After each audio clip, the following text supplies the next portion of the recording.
Wind howled, rain lashed. Lily, just 7 years old, clutched her red raincoat tighter. I shouldn't have wandered from the park. Now, lost on the dark, deserted road, she shivered, not just from the cold. Lightning cracked, illuminating a gnarled oak tree. Beneath its twisted branches, a wrought iron gate stood ajar.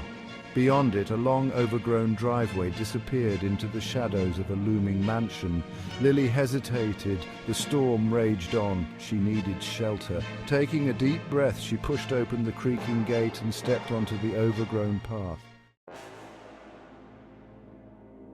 Twigs snagged at her raincoat as she struggled up the driveway. The mansion loomed larger with each step, its silhouette a jagged black against the stormy sky. No lights shone from its windows, only an eerie emptiness. Reaching the front steps, Lily hesitated again. The house felt wrong somehow. But the wind whipped around her, chilling her to the bone. She had to get out of the storm. I have to get out of this storm. Timidly, she reached for the doorknob. It turned with a groan, the heavy door creaking open as if inviting her inside. Lily stepped into the darkness. The air inside felt heavy, stale, thick with the silence of ages. Lily fumbled for a light switch, her fingers brushing against cobwebs.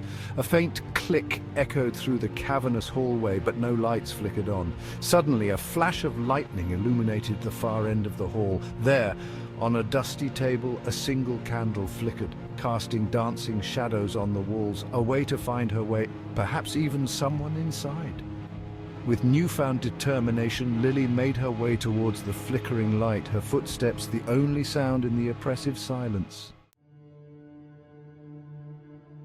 The candle's light revealed a grand yet decaying hallway. Portraits of stern-faced strangers lined the walls, their eyes seeming to follow Lily's every move. Dust lay thick on every surface, as if undisturbed for years. She reached the table, the candle flame casting a warm glow on her frightened face. As she turned to explore, a sound made her jump, a soft sigh that seemed to come from the shadows themselves. Heart-pounding, Lily cautiously approached the source of the sound. It led her to a massive staircase, its steps vanishing into darkness. Was she brave enough to venture further? Am I brave enough to go further?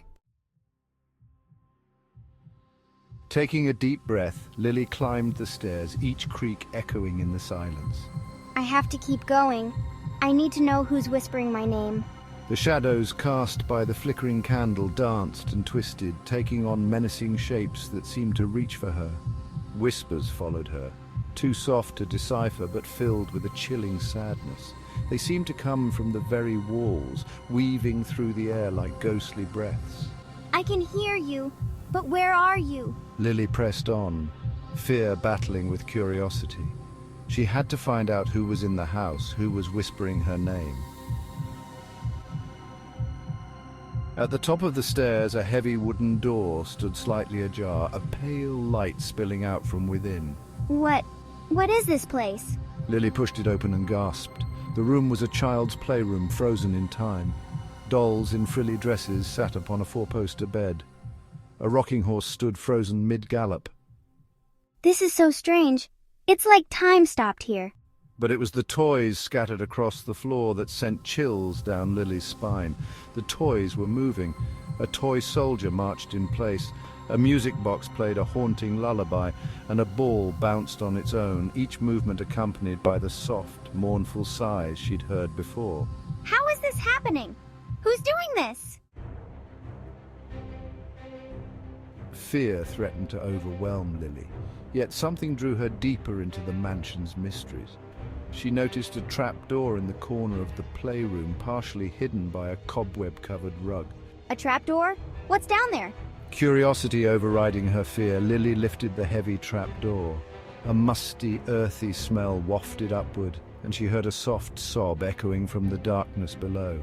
Taking a deep breath, she began her descent. The steps were old and rickety, groaning beneath her weight. Lily held her breath, her heart pounding in her chest. I have to know what's down here. What awaited her in the depths of this haunted house? The air grew colder as she descended, the darkness absolute. Each step echoed, amplifying the eerie silence that surrounded her. Finally, her foot touched the cold, damp floor of the basement. The chill seeped through her shoes, sending shivers up her spine. It's so dark. Where am I? I can't see anything. Lily fumbled around, her hand closing on something cold and metallic, a light switch. She hesitated, her heart pounding in her chest. With a flick, a single bare bulb illuminated the basement, revealing a small, dusty room.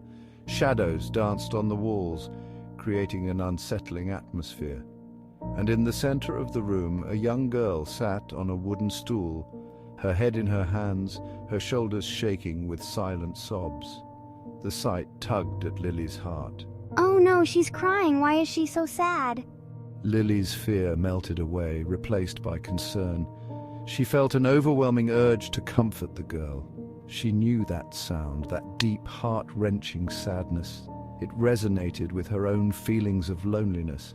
She had heard it in the whispers, in the sighs, in the mournful lullaby of the music box. The melody played softly in her mind. It was the sound of loneliness, a loneliness that echoed through the empty room, filling every corner with its sorrowful tune. As Lily approached the sobbing girl, she noticed something else in the room. It was a presence, a feeling that something important was hidden here, waiting to be discovered. Drawings covered the walls, childish sketches of a house, a swing set, a smiling family. Each drawing seemed to tell a story of happier times, of a family that once lived here. And in the corner, half hidden behind some boxes, lay a dusty, forgotten teddy bear. It looked like it had been loved once, a cherished companion now left behind. These drawings, they look so familiar. It's like I've seen them before, in a dream or a memory. Lily realized with a start that these weren't just random objects, they were clues.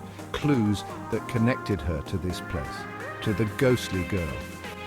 The house in the drawing was this very mansion. The swing set stood dilapidated in the overgrown yard. It was as if time had stopped, preserving these memories in a fragile bubble. This wasn't just a haunted house, it was a place frozen in time. A place filled with the echoes of a lost childhood. Every corner, every shadow held a piece of the past, waiting to be uncovered. She's not scary. She's just lost and alone. She needs help, someone to understand her pain. And the ghostly girl. She wasn't menacing, she was simply lost and alone, trapped by her own sadness. Her eyes told a story of longing, of waiting for someone to find her. Lily knew, somehow, that she held the key to setting them both free. It was a key, not just to a door, but to unlocking the past and healing old wounds. Lily took a deep breath and spoke, her voice trembling slightly in the silence. Hello? Are you okay? What's your name? The girl slowly lifted her head, her eyes red-rimmed but filled with a flicker of hope. My name is Sarah. I've been so lonely. Lily sat down beside her, sharing the warmth of her presence. I'm Lily. I'll help you find your way home. And in that moment, the shadows in the basement seemed to recede, the mournful sighs replaced by a sense of peace. Lily realized that sometimes the greatest fear wasn't of ghosts or monsters, but of being forgotten, of being alone. Lily spent the rest of the night talking to Sarah, learning about her life, her family, and the happy memories that still lingered within the walls of the old house. They shared stories of laughter and love, of moments that made Sarah's heart sing even in the afterlife. The connection they formed was unexpected but deeply meaningful, bridging the gap between the living and the departed. As the first rays of dawn peeked through the cracks in the boarded-up windows, casting a gentle glow on the dusty floor, Lily knew it was time to go. The night had been long and filled with revelations, but the promise of a new day brought with it a sense of hope and renewal. I have to go now, but I promise I'll come back and help you find peace. You deserve to rest, Sarah, and I won't stop until you do. She hugged Sarah goodbye, feeling the cold yet comforting embrace of her ghostly friend. The promise to return and help her find peace was not just words, It was a vow that Lily intended to keep with all her heart. Together, they found their way out of the basement, through the silent house, and into the fresh morning air.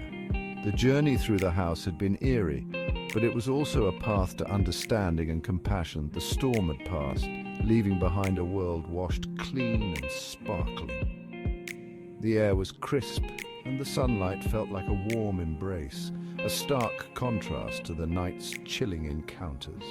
Goodbye, Sarah. I'll never forget you. Your story will stay with me forever, and I'll make sure others know of your kindness and strength. Lily never forgot her night in the haunted house, nor the ghostly girl she befriended. The experience changed her, making her more empathetic and courageous. And though she never wandered alone at night again, she carried with her the knowledge that sometimes the bravest thing you can do is face your fears and offer a hand of friendship to those who need it most. It was a lesson in bravery, compassion, and the enduring power of human connection, even beyond the veil of life and death.